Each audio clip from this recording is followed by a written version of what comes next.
Iraq is changing.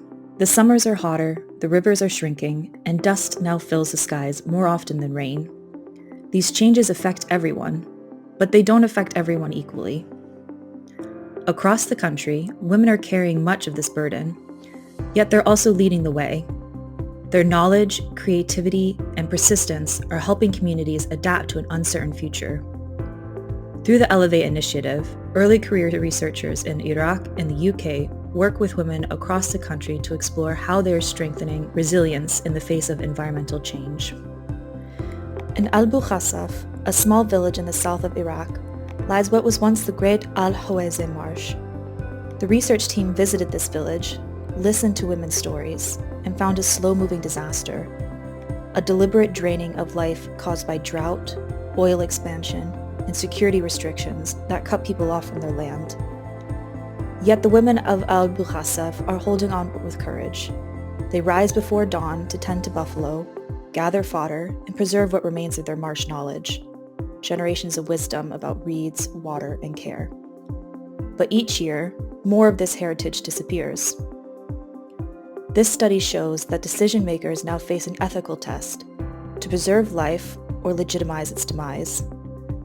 It therefore calls for urgent action, protect water flows, lift restrictions that isolate women, and most importantly, include women's voices in every climate plan. Because saving the marshes means listening to the women who have always kept them alive. While women lead adaptation on the ground, the country's legal framework takes a gender-blind approach, restricting the recognition of women's impact by environmental harm. Our research team mapped Iraq's existing environmental laws and international obligations, and then explored the gaps in relation to the risks faced by women.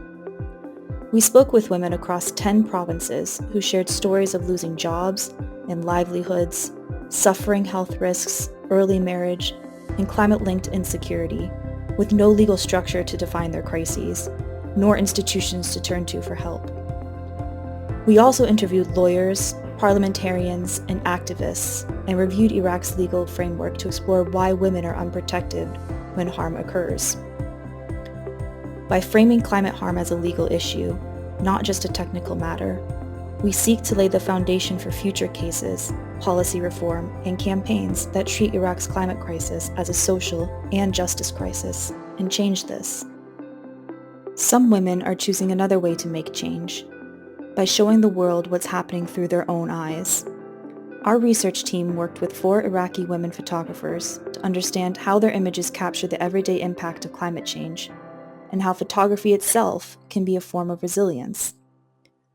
Through interviews and photo analysis, we found that their work makes climate change deeply personal, showing how people remember and respond to loss through culture, memory, and emotion.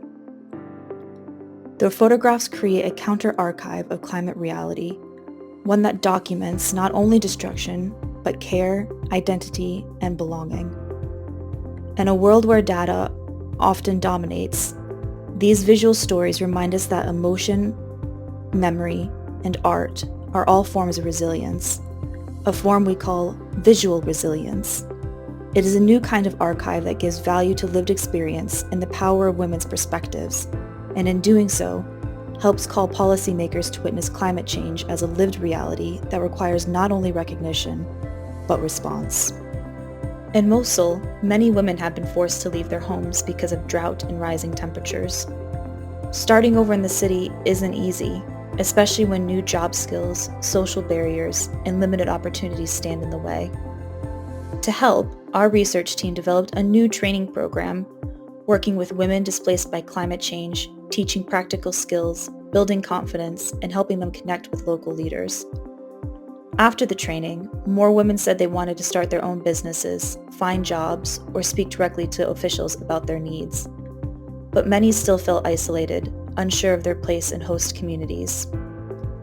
Their stories remind us that while education and awareness are vital, real resilience needs a more holistic and long-term approach, one that promotes inclusion, support, and a shared effort to rebuild lives together. Because recovery begins when every woman has a chance to rebuild her life with dignity and purpose. From the marshes of the South to the cities of the North, from the courtroom to the camera lens, Iraqi women are reimagining resilience through law, art, knowledge, and everyday action.